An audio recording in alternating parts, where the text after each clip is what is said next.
The next step in our journey was to buy a car. We did have a couple of dealerships near us, but nothing that was suitable for us, so we had to borrow my uncle's car and go a bit further out.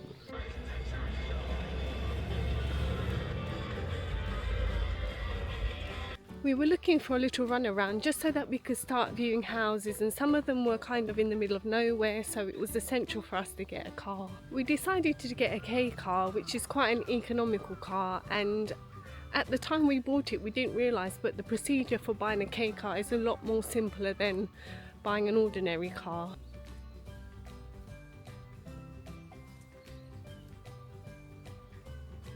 You can usually tell that a car is a K car because it has a yellow number plate, but a lot of people personalise their number plate, so it's not always easy to tell. With an ordinary car you have to prove that you've got a space to park it in. There's no off-street parking in Japan, but with a K car you don't have to do this. Another advantage of having a K car is they're very small, they're quite easy to park and drive.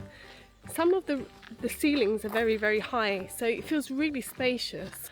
Also, if you go to supermarkets and things like that, they do have designated K parking spaces. We ended up going to a dealership called Zero Motors, and the first time we went, I have to say our experience wasn't great. We chose a car that we liked and we started doing the paperwork, and then he asked us for a code which we didn't have with us, and we couldn't fully understand what code he was talking about, and he said, "Oh, don't worry about it, you've definitely got one, because if you're registered in Japan you will have this code." But we felt really uneasy about signing anything until we knew exactly what we needed, so we decided not to go ahead, and he got really upset with us.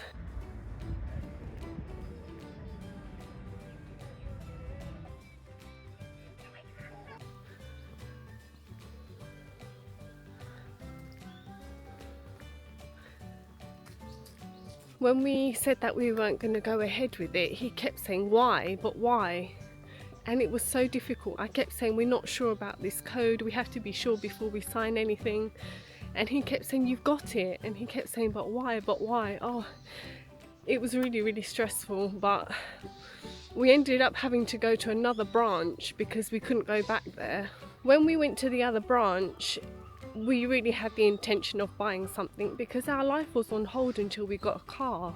And I just remember it being a really miserable day, and my husband said, "Oh, it's the worst time to choose a car when it's raining because you can't see any scratches and things like that." But we ended up just choosing one. There was one that they recommended and we just took it because we really wanted to get our life started in Japan.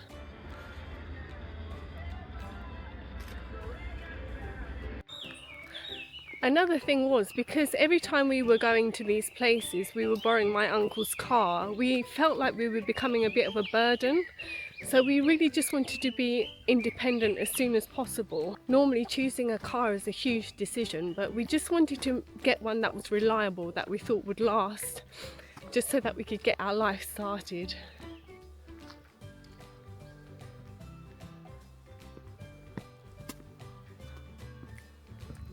The code that they were asking for, it turned out that it was on our family register. So when you register as a resident in Japan, they allocate you a code, so you have to take this code along with you when you buy the car. As we were planning to move shortly after we bought the car, I did ask the salesman if we would need to change our number plate, and he said that we wouldn't. But it does turn out if you move to a different prefecture you will need to register there and get a new number plate. If you do have a hanko, which is the signature stamp, I would recommend that you take that along with you when you go to buy your car. I also took my international driving license as well. We left a deposit of 20,000 yen, and then we were able to collect our car in a couple of weeks. The reason it takes this long is because they do a shaken, which is the UK version of an MOT. They did also call us in that 2 weeks and said that there was a problem with a belt, but we decided just to take the car and get that fixed locally. So here it is, our Suzuki Spacia. It's not in a colour that I would have chosen, but it's what we ended up with. I probably would have chosen a pink or a white car, so probably my husband was happy that it wasn't available. The total cost for this car without the extra repair was 592,000 yen.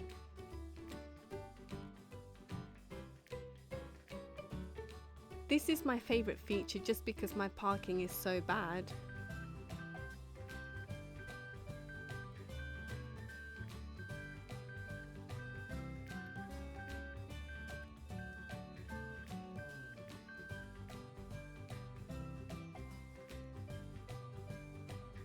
When it came to insuring the car, of course, like anyone else, and if I was in the UK, the first thing I would do is look online. Since I've come to Japan, I've changed quite a bit in terms of, I used to love the convenience of doing everything from a laptop online from home, but now because my Japanese isn't great, I much prefer speaking to someone face to face.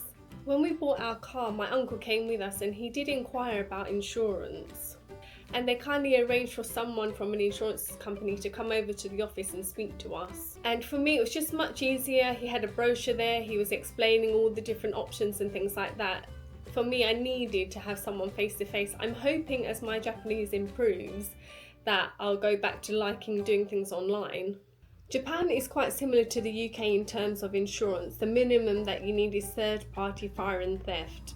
I decided to go for fully comprehensive just because I'm a new driver in Japan. I just wanted to be able to relax and just have everything covered. Of course, in Japan I've got no claims bonus, so it is literally like starting all over again. He arranged the insurance for 3 years. I do pay annually, but it just means I didn't have to worry about anything for 3 years. So if you don't have an accident in the first year, you get 27% off the next year, and then if you don't have an accident in the second year, you get 38% off. So every year it gets cheaper as long as you're careful. Also, now that I'm 2 years on, I didn't realise this, but when they take out your direct debit for the insurance, they usually take it out a couple of weeks after the due date. I think in the UK they take it on the date or before, so I was panicking that I was driving without insurance, so I phoned them. They said, oh no, we'll just take the money out in the next couple of weeks. So don't panic if you don't see the deduction on your statement straight away.